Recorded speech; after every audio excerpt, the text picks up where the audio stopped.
Today we're talking about Sigma's new 28 to 70mm f2.8. But first, if you're new to the channel, my name is Anson, and on this channel we talk about filmmaking, specifically budget gear, tutorials, and a behind the scenes look at the projects that I'm working on.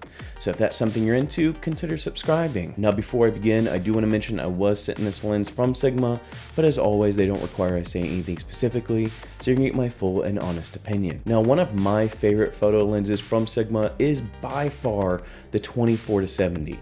It's basically the lens that stays on the Sigma FP for me, and so I was really interested on how the 28 to 70 performed, especially being a lot smaller and a lot lighter of a lens. So without further ado, let's break down what I think about this lens by image quality, build quality, and my overall thoughts, / who I think could be useful for. To test this lens, I actually took it on a trip to the zoo that we had recently, because normally the 24 to 70 is my all-around kind of walk-around lens. In this lens, I'm really excited to use it because it's so small, and with the Sigma FP makes for a really compact system. But obviously, if it's optically inferior, then I wouldn't want to use it. But I will say the 28 to 70 performed really well. I felt like it was plenty sharp. Just like the 24 to 70, I'm more inclined to put a black pro mist on the lens to soften up the image a little bit more, and even then it was still really sharp. Now as far as image, and I guess we can put it in this image section, obviously one of the biggest downsides to the 28 to 70 for me is it doesn't go to 24.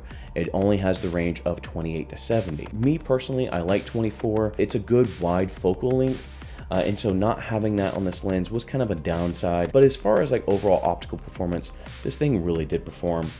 And also, God, like so small. And so having that same kind of optical performance from this lens as I would the 24 to 70, I mean, if I'm holding these up side by side, like night and day difference. So that was really nice, is having a lens that's small and compact, but also performs optically very well. Now with that, let's talk about build quality, because this is also where you save some money with the 28 to 70, because it is cased in a high grade plastic body, whereas the 24 to 70 is more of a metal body. And so you will see that difference as far as the build quality of this lens. Now that's not to say that it's less of a build quality, it's just a different material. Now one thing I do prefer on the 24 to 70 is the manual focusing. With the 24 to 70, it's a lot more linear, and so this is definitely focused by wire, so it's a little bit harder to manual focus. And I found myself manually focusing when I finally set my focus point with autofocus, but maybe want to make some minor adjustments. And so I felt like it wasn't as responsive as the 24 to 70. But again, as far as build quality, it's a Sigma lens. You're going to get a good build quality, even though it's more of a high grade plastic. It does have a manual focus and autofocus switch. I did actually use that, as we said before. And changing the focal length, it does extend the barrel. All right, so with image quality, build quality out of the way, what are my overall thoughts and who would I recommend this to? My overall thoughts is for a lens that's $899.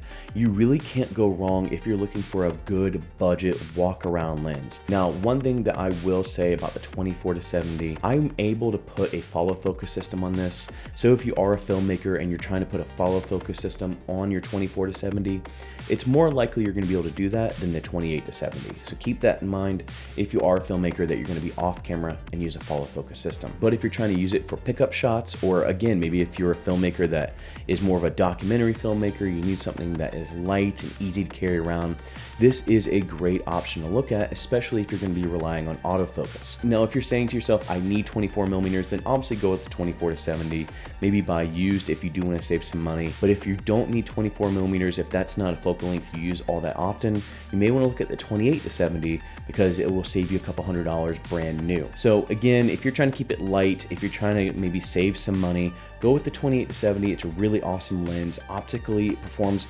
very well. And so I would absolutely go that route. So that's it for me. I hope you guys have enjoyed this video. If you did enjoy this video, make sure to give it a like. If you're digging the overall content from the channel, consider subscribing. Go and find your journey.